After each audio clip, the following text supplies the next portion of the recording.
How we doing? It's Yatta podcast time. We are here to educate, entertain, and lift the lid. My name is Russ, and on the left, I got my boy Aldo. On the right, I've got Mr. Charles Liddell. Yeah, I think we're going to go places. Personally, I'm really excited. Another Yatta podcast. Keep it locked. There's a lot of stuff happening in the industry. There's a lot of talk now. There's a lot of builders that have gone under. So I think it's interesting for us to talk about this today a little bit and hear everyone's thoughts as well on what they think is happening out there in the industry. Definitely. And I will add to that. He actually skipped out on the gym again this morning. I did, but I'm going later today. And I went for 2 hours yesterday. Yes. First time I've done that in since I was 18.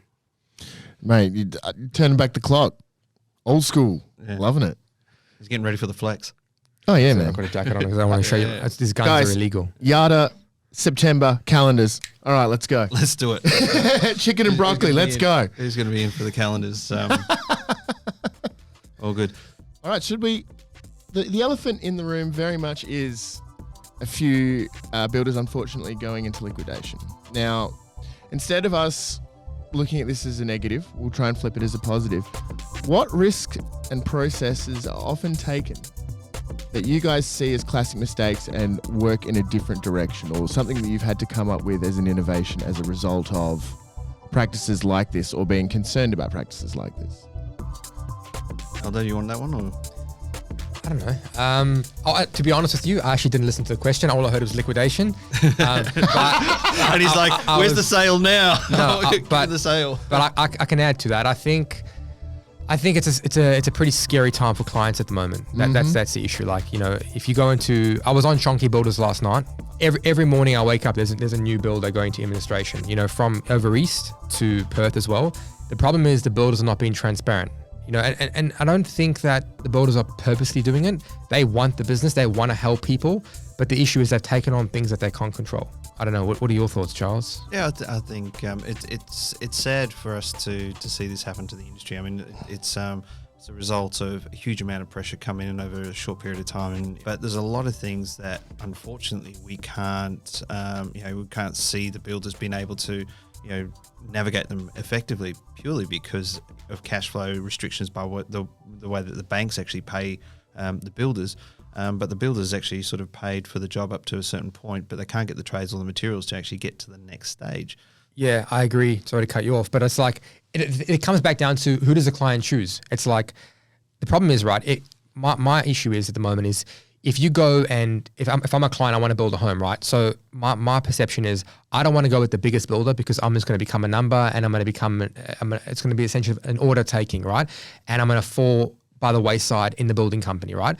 Yeah. You also don't want to go too boutique and get that personalized experience to a certain point, because what you're going to do there is you have the risk of signing up with a building company that could go broke. So how do you find the happy medium between choosing a builder where it's like, okay, we feel comfortable with that builder, they have enough money to support the build, and they're not big enough to we just fall away, you know what I mean, as a client.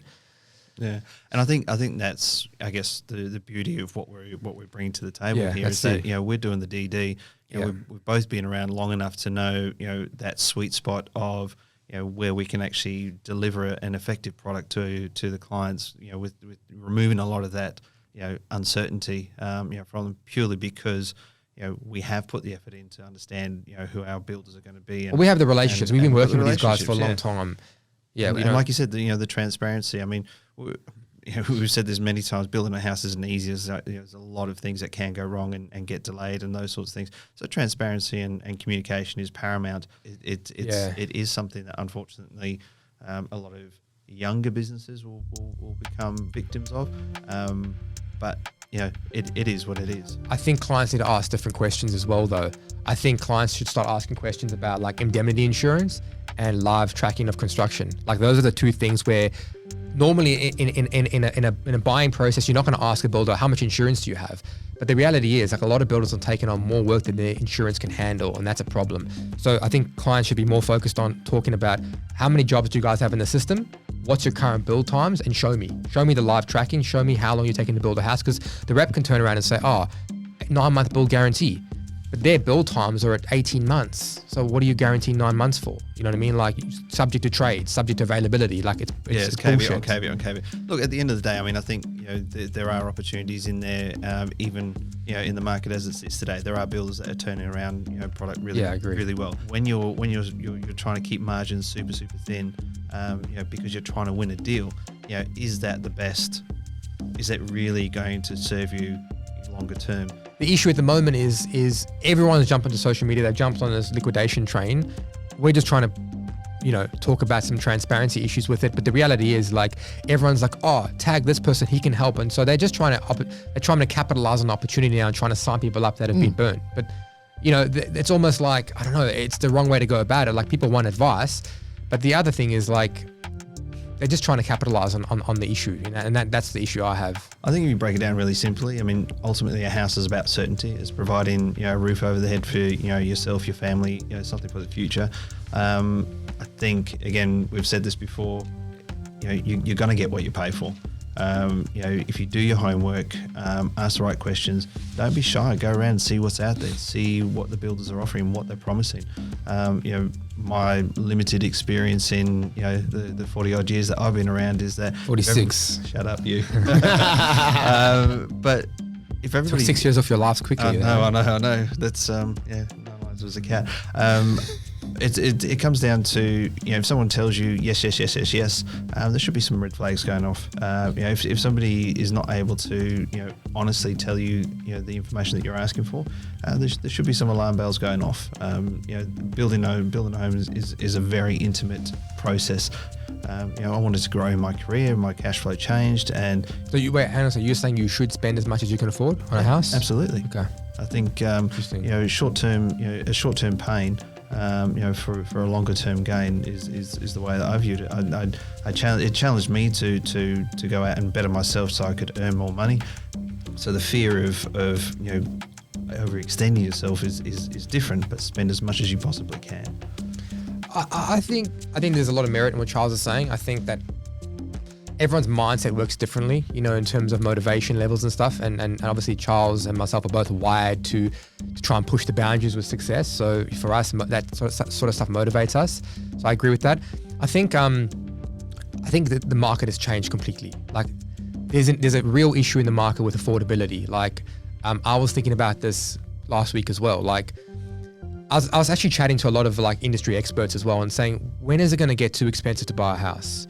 Because the reality is, and if you're earning sort of minimum wage, which is not much these days, how are you able to afford a house? And like, at what point has it become too expensive? Because it's not only houses that are becoming more expensive, it's fuel, it's food. Like, honestly, like, and I like to spend on food and good quality stuff. Likes to spend. Yeah, to spend. I just like spending money. But like, the reality is, like, it's getting so expensive. And then like, there's been a lot of growth in 18 months. There hasn't been a lot of growth in 5 years, but the last 18 months has been huge. But this is the new normal. It is. It is the new norm, and to lead on from that, I think we've spring chickens, so we're only looking at the market over a certain period of time. But these sort of ebbs and flows of peaks and troughs of how the market increases exponentially in a very short period of time is repeated time and time again. We're fortunate enough in WA to have a huge amount of opportunities here, through mining and jobs, and we've got the lowest unemployment that we've seen in a long time, and obviously that comes at a cost. So if you have a compare, our situation in regards to home affordability and even rentals compared to the eastern states, we are very attractive and very affordable. I think WA has fallen behind in the past few years, and it is catching up. My only concern is that I think that in terms of affordability, I feel like there is going to be a point where it gets out of control in terms of what people are earning. And that's Australia-wide. That's not just WA. Yeah. So I think that in saying that, I think that people need to get in while they can. I'm not trying to hard sell. They need to get in while they can, because the longer people are of the perception of, I'll just wait till the prices come down. That's a perfect. It's not even buildings. Let's be honest. Nikes, televisions, like, you know what I mean? Nothing is getting cheaper anytime soon. No. I think it's hard to time the market, and I was very sort of careful with how I invest, right? So the reality is they don't know. No one has a crystal ball. We can always predict and stuff, but the reality is, I think if you're ever going to enter the property market, the best time is now. Yeah. That's the truth. Like if you look at the 30-year period of where properties how it's grown, it's always gone up. You know, there's always been dips, but it's always gone up, and I feel like it's going to continue to go up. You know, I think that's the important thing out of anything. I mean, hindsight is always going to be 100%. But having something done, you got something to work with, and buying a home. What was that quote you said before? Did you want to say it again? Say it again. Which one was that? If you have something done, it's done in the bag. What was in the it? bag? Yeah, something done in the bag. You can, it's bankable. Yeah. It's not like going out and buying the new iPhone or I want the new curved television or whatever it is. People need somewhere to live, and not to glorify COVID and stuff, because I hate bringing it up because I feel like it's overrated. But what that showed me is people like having a home is even more important. Not because of lockdowns, just because like having your own space. Like I'm a huge believer in family homes. Like I actually think it's quite sad what's happening in Netherlands right now. So I live in Netherlands, and if you look at all the rezoning, what's happening there now, it's not all the rezoning. There's a portion of Netherlands getting rezoned. I understand the point that people need to live in these areas, right? But the houses are getting smaller and smaller and smaller. This needed to happen the other way around. It's sad because it's like the family homes are going away, like the big family homes. I've got a big family home. I love it. My dogs run around. I've got the space. Like I absolutely love it. I feel like everyone needs to have that family home because it's not just about, not everyone wants to go to the park, and you want that privacy as well. For me, it's important. I feel like we need that. I think it is important, and we'll see what happens with future developments. So, that's another thing we can talk about. Watch your space. Going back to what Charles was saying, also and going back to what we were saying about affordability, it's an interesting space as well because it's like as things become more expensive. Put it this way, right? If you look at the most expensive NFTs out there, like the crypto punks and the Bored Apes and stuff, if you want to go buy one now, you're looking at anywhere from $500,000 to $1 million, right? But if you still want to own one and you can't afford it, there's a way to do that now. So it's part ownership, right? So you buy into it, right? So as an example, you can own a small portion of that being listed on the marketplace. So you might own like 1% of that crypto punk as an example, right? But now as it grows in values, your 1% grows in values. This can be put into property as well. So you can own, say for example, a percentage of the property because you can only afford maybe 5% of the property. But as it goes up in value, now all of a sudden your 5% is worth more as time goes on, but you only own 5% of the property. It's kind of not really timeshare. The only difference is, this is not for living in the property. You can't live in there 5% of the time. Well, I mean, you can, but this is more so if you're looking at an investment point of view. So now if you own 5% of the property, as the property goes up, you have more money. So I think that's an interesting aspect of the NFTs for me. I guess the other aspect for me is the smart contract side of things. So things like settlements and a lot of the costs associated with stamp duties and transfers and all that sort of stuff are going to be a lot more real time. They're going to be eliminated as well. A lot more transparent. Yeah. The underpinning technology being blockchain technology is that can never be forged. It can never be manipulated. It's something that gives you a lot more security long term and short term as well. Because it's validated by the community, which is kind of interesting. So that's a little bit of a technical sort of deviate.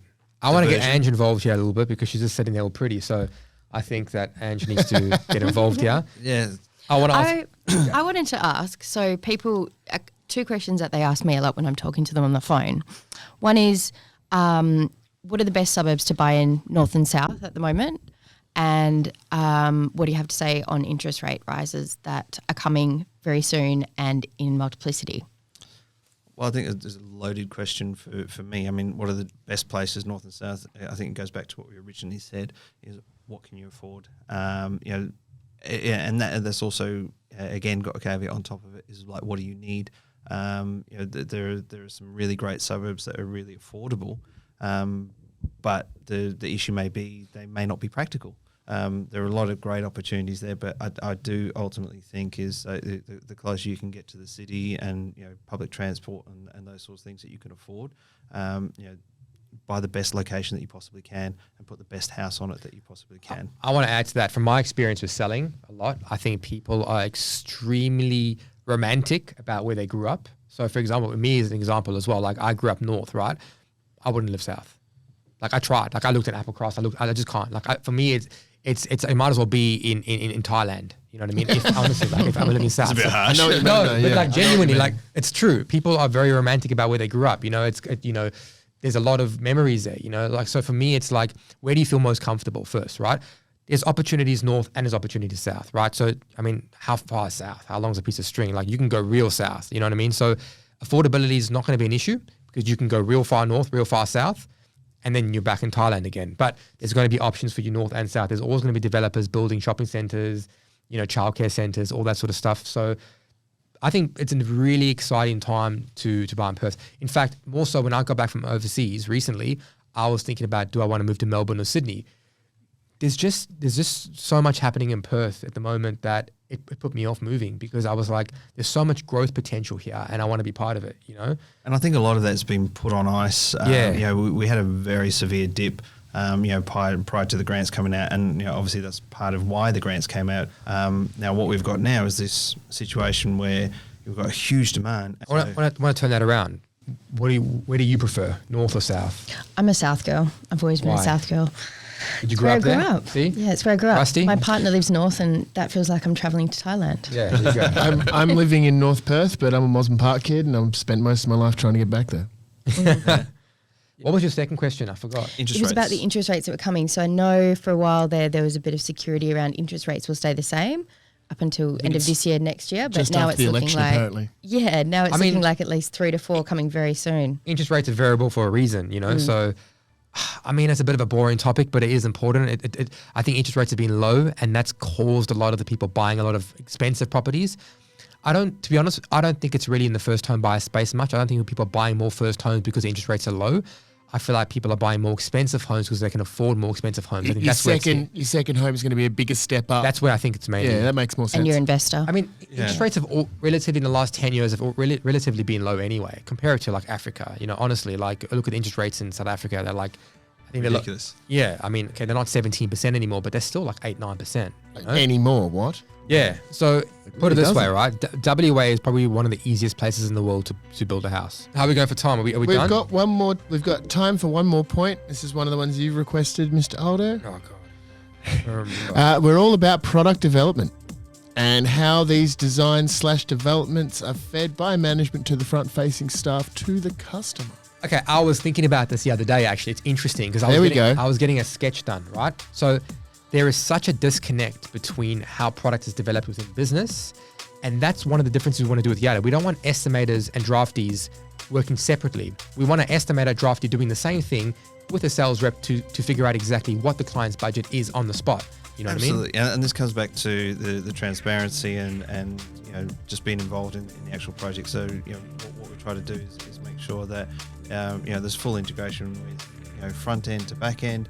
Well, the question becomes like, if the budget is the thing that is setting the entire parameters, then why isn't the person drafting it up at least aware of some of that? Because I mean, they are, but straight away it's wasted time. They is don't it know. not? They don't know. Well, they're not involved in the sales process. So this is the integration we want to be involved in. Yeah, You correct. know I what mean, I think, you know, it's not as simple as that. You know, like Aldo said, there's a lot of moving parts that go on. Fair bit of nuance. What we're trying to do, and what we are doing, is we're developing at least a base range that sort of covers, you know, 90% of the ranges, 90% of requirements by, you know, clients for first home buyers. And what we're trying to do is, you know, as Aldo said, and we are doing it, is making it a very We're trying or we're doing it? We are doing it. We are Yeah, doing okay, it. good. You know, we Stop- stopped. we are doing it, people. We stopped trying, and now we are doing it. Yeah, We are doing it. we've committed. You know, Yeah. It's in the bag. Please don't panic. Yeah. What we've done is we've got a very comprehensive range of product, you know, from first home buyers, and it covers pretty much 99% of everybody's needs. But we've also made it sexy. Like that's the other thing. We made it sexy Say because that again. I like the way you we say made that. it sexy. Yeah. See, that's guys, the calendars. See, I told you. I No, told but you. it's important because like buying your first. What is that? What is the whole marketing campaign you used to do? Like you never forget your first. Yeah, correct. You know, but it needs to be fun, but it also needs to be practical. Like first home doesn't need to be. Sorry, it doesn't need to be a shit home. You know what I mean? Like No. just because it's your first home doesn't mean you have to live in some bunky And rental. I think that's style home. where we're coming from. I mean, ultimately, clients are being treated, and we have said this before.